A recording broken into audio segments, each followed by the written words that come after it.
As one looks upon Mill Fork today, it's hard to visualize it as it was before the turn of the century.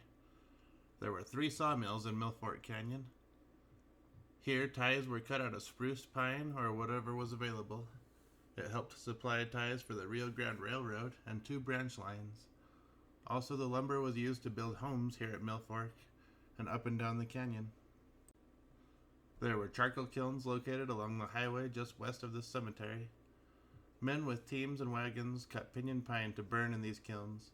One can walk for miles on the north side of the highway from Sheep Creek to Tie Fork and count thousands of pinion pine stumps left standing. Hannah Chadwick Atwood told of many times of the upper charcoal kilns located about 3 or 4 miles east of here near Garner Hollow.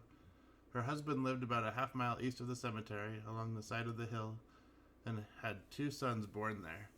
Many homes were built here in its early life. Some were located across the river to the south on the large flat. Others were built back in some of the side canyons. Some were rock dugouts. There was a general store and 4 section houses for the railroad employees. In 1888, a large water tank was built along the tracks. There was a reservoir located about 3/4 to 1/2 mile up Mill Fork Canyon that fed the tank with gravity flow water. There were farms along the river wherever there was a level spot.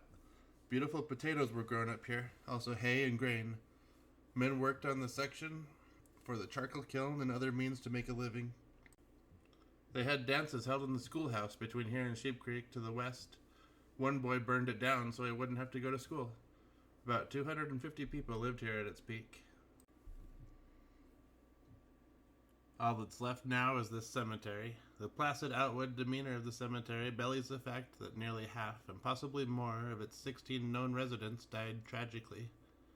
The earliest 3 inhabitants of the cemetery died doleful deaths in June of 1893.